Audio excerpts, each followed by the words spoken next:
আজকের এই সুন্দর মেঘে ঢাকা পানবু থেকে আর একটা নতুন মেঘের দেশে পাড়ি দেব আজকে। চলো সবাইকে নিয়ে যাই লাভা, লোলেগাঁও, ঋষভ আর নগধারা লেকে। হ্যালো ফ্রেন্ডস, টুকটাক বেড়ানোর একটি নতুন ব্লগে আপনাদের সবাইকে স্বাগত। আমাদের গাড়ি এসে যাচ্ছে,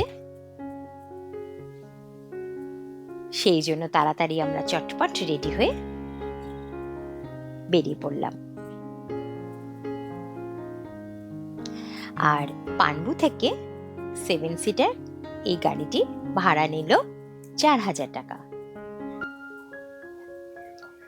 বাইরের রাস্তাটা তবু একটু পরিষ্কার মনে হচ্ছে,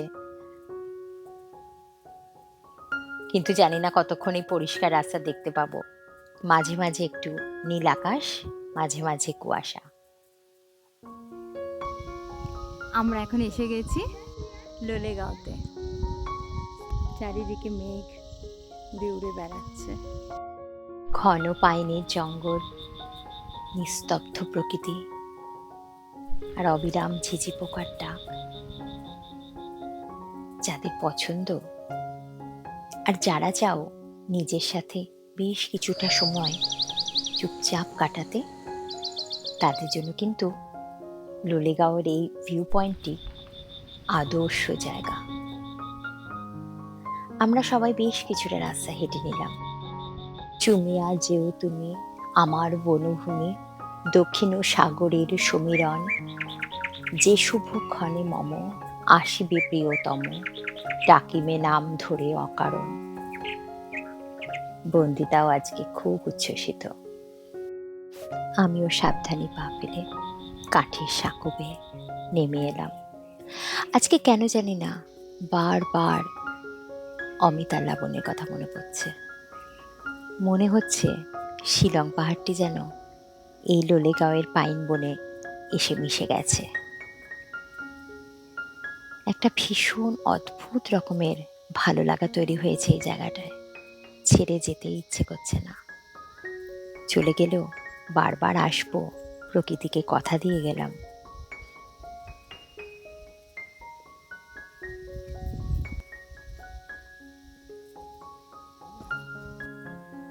আবার আসবো লোলেগাঁওতে, এবার তো যেতে হবে। চলো গাড়িতে ওঠার পালা। পথ চলেছে ঘন জঙ্গলের বুক চিরে, আর প্রতিটি বাঁকে যেন এক অদ্ভুত রহস্য আমাদের জন্য অপেক্ষা করে রয়েছে। এরকম নির্জন সুন্দর রাস্তায় আগে কখনো আমার যাওয়া হয়নি, তাই খুব ভালো লাগছে রাস্তাটা ধরে যেতে। যত দূর যায় ঘন কুয়াশা আর জঙ্গল, ভীষণ সুন্দর। এসে গেলাম আমরা নগদারা লেকে।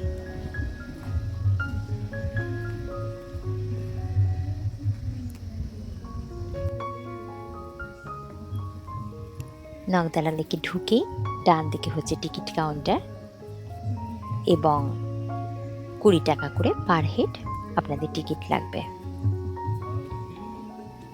খুব সুন্দর লাগলো, পরিষ্কার পরিচ্ছন্ন, সাজানো গোছানো একটি লেক।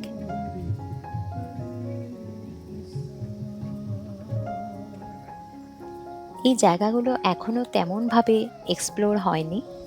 আস্তে আস্তে পর্যটকরা দেখছেন, আসছেন, ঘুরছেন। এখন আমরা চলে এসেছি নগধারা লেকে।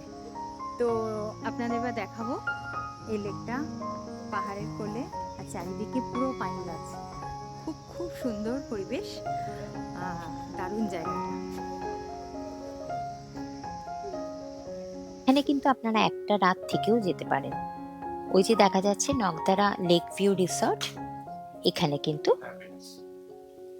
থাকা যায়, ভালোই ব্যবস্থা আছে।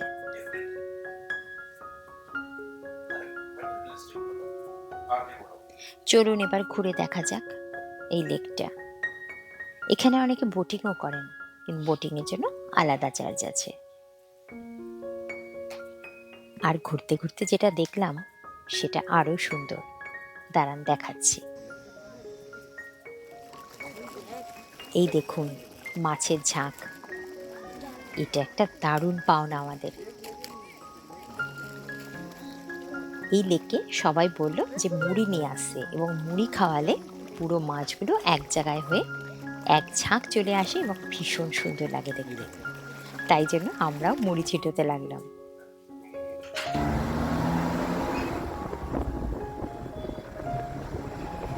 এখন আমরা যাচ্ছি লাভার দিকে। লাভা ভিউ পয়েন্টটিও পুরো কুয়াশায় মোড়া, কিচ্ছু দেখা গেল না।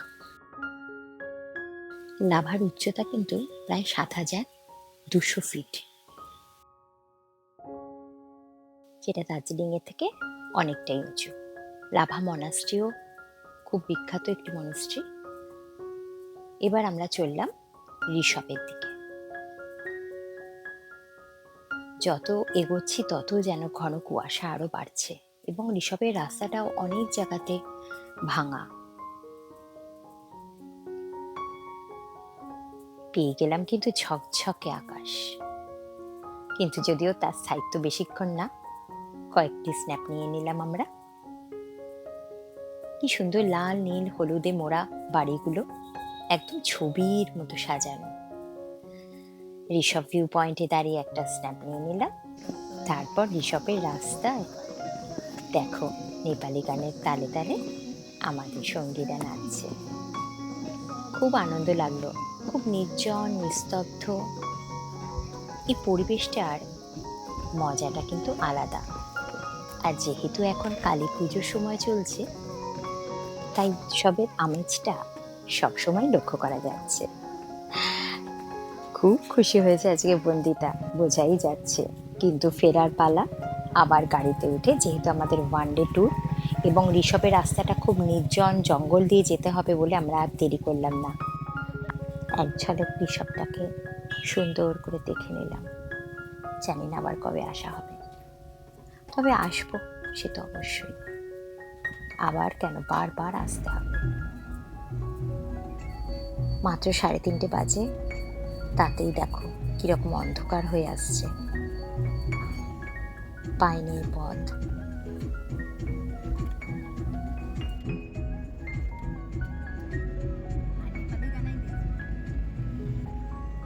For God's sake, hold your tongue and let me laugh.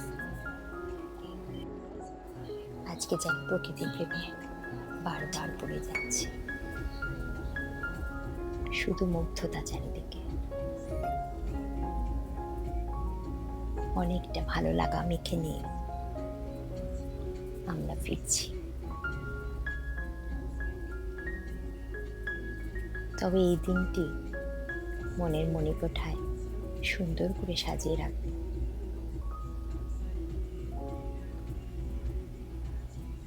শুধু পথ আর পথ। এখান থেকে প্রায় 3 ঘন্টা লাগবে আমাদের পান্নু পৌঁছতে। চলো আজকের ব্লগটি এখানেই শেষ করি। টাটা।